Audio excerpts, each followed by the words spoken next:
Questão 48. A primeira coisa, dê uma olhada bem rápido no texto, no título e vá direto ao comando da questão. A relação entre ser humano e natureza ressaltada no texto refletia a permanência da seguinte corrente filosófica. Então, nesse caso aqui, nós temos que voltar no texto. E quando você volta no texto e olha as alternativas apresentadas, é importante perceber que se trata de uma questão difícil, tá?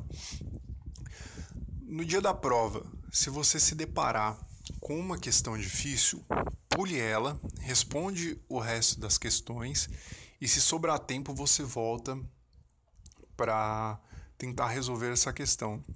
Em outras palavras, não troque ideia com questão difícil, certo? Bem, vamos supor então que você pulou, respondeu todas as questões, está com tempo sobrando e vai voltar para responder esta questão. Como que a gente vai pensar ela? Primeiro, veja só que no comando ele pede essa corrente filosófica que está ressaltada no texto e expressa a relação do ser humano e da natureza. Se a gente olhar aqui no texto, qual que é essa relação? Mendigo sentado sobre um saco de ouro, referindo-se às suas incomensuráveis riquezas naturais não exploradas. Enxergou-nos como territórios condenados a aproveitar os recursos naturais existentes. É basicamente a ideia do ser humano explorando a natureza, utilizando-a para seu uso, certo? Bem, vamos então olhar agora, de maneira bem simples e essencial, o que cada corrente filosófica aqui apresentada vai dizer e como nós podemos encaixar isso com essa relação entre o ser humano e a natureza. Então é o seguinte, relativismo cognitivo, que pode ser moral ou situacional, é a ideia de que toda verdade é relativa. Ela vai variar no tempo e no espaço, e a verdade ela sofre influência da cognição, do meio, da cultura, então é algo relativo. O materialismo dialético é basicamente a ideia de que o homem sofre influência do meio e ele acaba por alterá-lo também.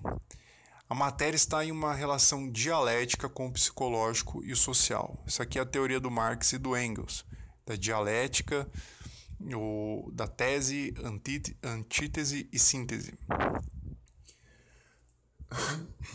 O próximo, racionalismo cartesiano, a ideia do Descartes. A busca de uma verdade primordial que não possa ser posta em dúvida. E depois de descobrir essa verdade, você sairia raciocinando, né, a partir dela e descobrindo as outras verdades. No caso, é aquele pensamento do penso, logo existo, e por aí vai.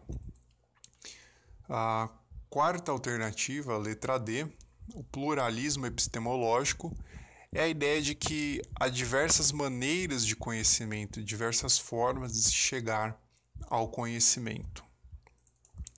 E a alternativa E, o existencialismo fenomenológico. O nome pode ser um pouquinho complexo, mas se nós analisarmos separadamente, é uma ideia até simples de entender. A fenomenologia é a descrição filosófica dos fenômenos em sua natureza aparente e ilusória, manifestados na experiência aos sentidos humanos e à consciência imediata. E o existencialismo é a ideia que o indivíduo é responsável por dar razão à sua existência. Então, se a gente pensar que na experiência que o ser humano tem com o meio e no pensamento, na consciência que ele tem, o existencialismo pega que o ser humano ele tem controle, determinado controle sobre isso. Não necessariamente sobre o que ele vai experienciar, mas a maneira como ele vai dar significado a isso. E por isso que ele coloca o ser humano como protagonista da sua vida, da sua existência, e ele que vai conferir esse aspecto de de significado da própria vida. Pois bem, então coloquei aqui de maneira bem simples as 5 correntes filosóficas apresentadas, e se nós tentarmos encaixar aqui essa relação do ser humano e da natureza com alguma delas, de cara a gente não consegue. E por que isso acontece? Porque essa questão, de maneira ardilosa, ela cobra um aspecto secundário, que é o seguinte: o Descartes, ele defendia essa ideia que o homem é o senhor e mestre da natureza, e que ele deveria se tornar um. E esse aspecto da filosofia dele normalmente não é tão abordado, não é a parte principal da filosofia dele quando se estuda. Trata-se de um aspecto mais secundário, vamos dizer assim, né? E, portanto, a alternativa correta é a letra C. Tá? Bem, se você precisa de uma nota alta, ou se você gosta muito de filosofia, eu vou deixar como indicação aqui o Discurso do Método, de forma mais específica a 6ª parte, já que lá ele aborda um pouco, o Descartes, essa ideia do homem tornar-se o senhor, o mestre da natureza. Tá? Então, qualquer dúvida, deixe nos comentários. Um abraço, bons estudos e até a próxima.